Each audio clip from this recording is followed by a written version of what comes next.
Nel 1968 il Club Alpino Italiano, su invito del governo neozelandese, organizza una spedizione in Antartide.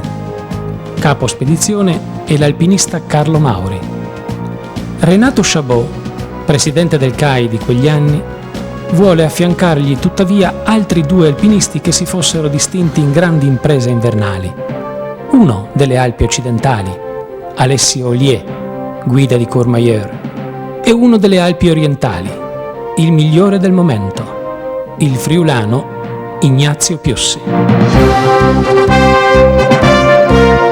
Tuttavia, a causa dei risentimenti che questa iniziativa stava suscitando tra gli alpinisti neozelandesi, i quali avevano il divieto di arrampicare in Antartide, la spedizione, da alpinistica che era, fu fatta diventare, nel breve volgere di un mese, alpinistico-scientifica. Mauri prese allora contatto con il Consiglio Nazionale Ricerche. Questo ente partecipò ai finanziamenti e inviò 3 studiosi: Aldo Segre, geologo e docente universitario; Carlo Stocchino, meteorologo e oceanografo; e il giovane Marcello Manzoni. La spedizione italiana si sarebbe adeguata al programma neozelandese, avrebbe dato una mano a costruire la base di Vanda, a far rilievi di vario tipo e, se ci sarebbe stato il tempo, avrebbe compiuto ricerche ed esplorazioni autonome.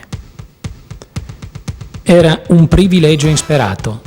Fino a quel momento, infatti, non erano stati molti gli italiani che avevano messo piede in Antartide. Nel 1904 la guida valdostana Pierre Dainet, aggregato a una spedizione francese.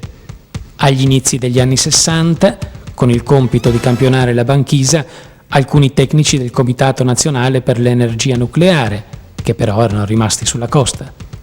Nel 62 Ardito Desio si era limitato, anche se fino al polo, ad un giro in elicottero.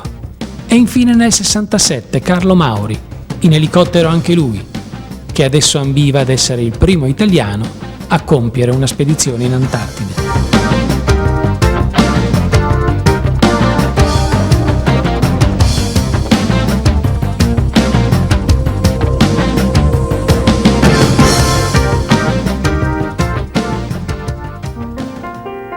Per Ignazio Piussi era comunque una stupenda avventura che lo avrebbe portato dagli stretti confini della sua Val Raccolana, dai luoghi minutamente conosciuti della sua infanzia e prima giovinezza, in territori favolosi ed ignoti, posti in capo al mondo.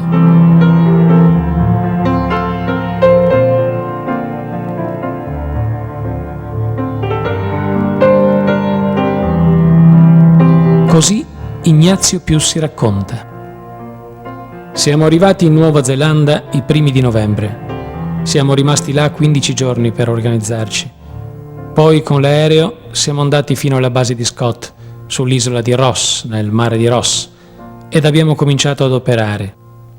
Siamo rimasti lì una decina di giorni per fare vari lavori.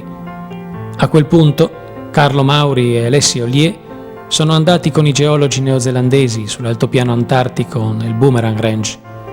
Io e Manzoni, invece, siamo andati nelle valli secche per finire di mettere in piedi la base di Vanda.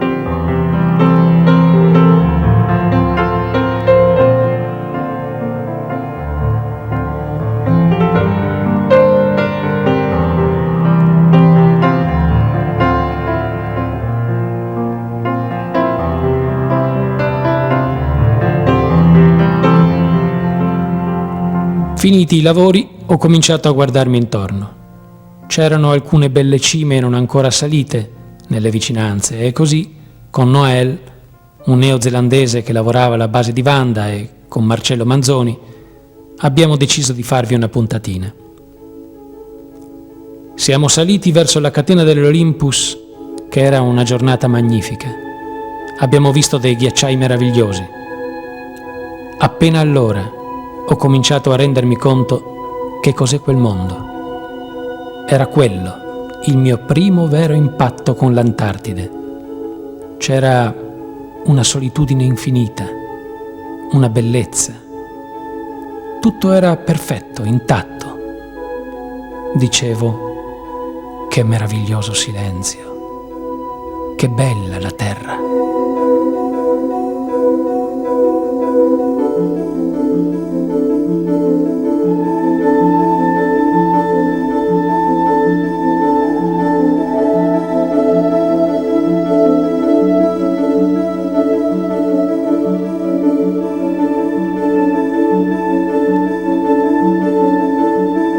E ancora più sì a raccontare. Qualche giorno dopo, ovviamente, mi aveva preso la voglia di andare. Volevo andare dentro, attraversare quei luoghi, starci, ma mi ci voleva un compagno. E allora ho pensato a Marcello Manzoni. Non lo conoscevo bene, Marcello. Era un professorino giovane, mingherlino. Allora mi sono detto, ho soltanto questo qua, vediamo un po' se abbocca. Ed è venuto.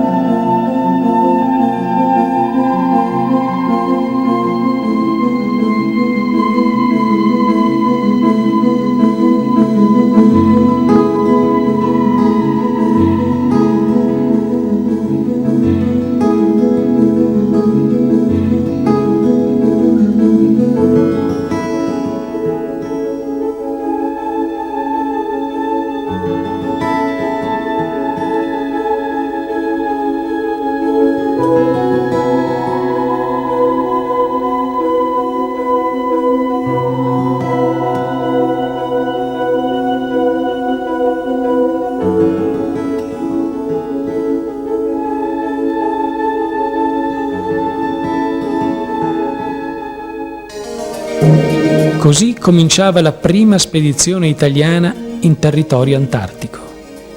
Partono con un equipaggiamento, benché voluminoso, assai poco efficiente.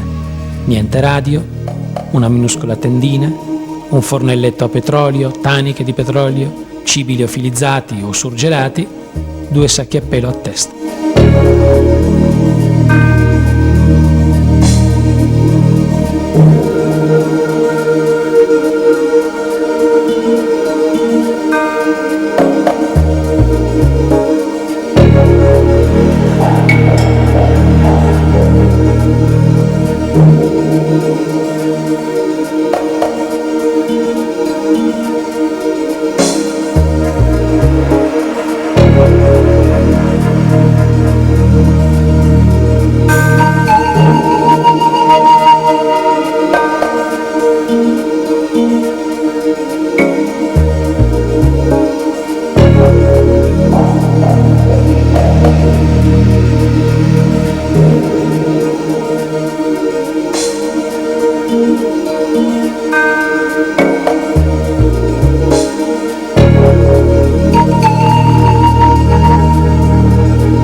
Il viaggio durerà 21 giorni e porterà i due allo stremo delle loro forze.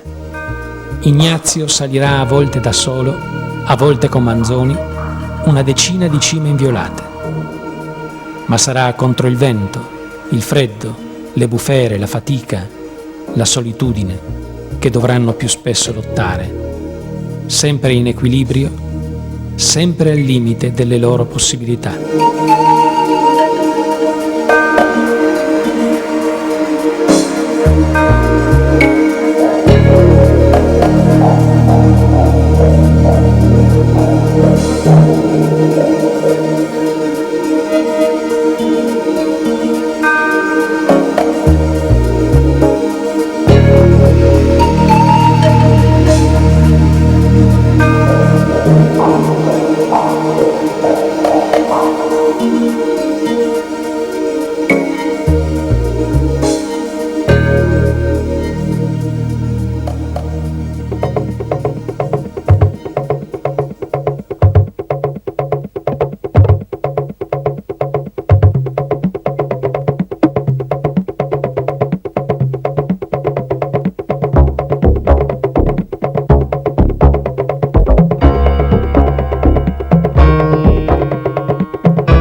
Tuttavia l'Antartide per Ignazio Piussi non sarà soltanto il territorio dell'avventura, ma anche quello delle esperienze, della curiosità scientifica. Da Manzoni, da Segre e Stocchino avrà modo di apprendere moltissime nozioni di geologia, di mineralogia, di fisica e chimica.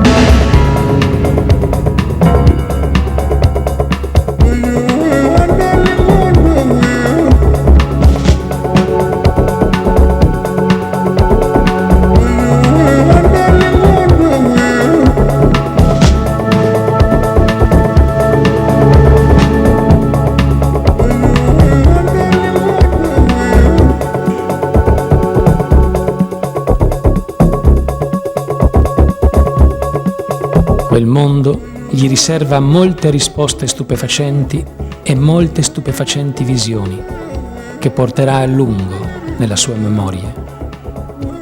Allucinazioni piene di concreta realtà e meraviglie.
Dell'Antartide viene a conoscere la vita e i suoi bizzarri abitanti.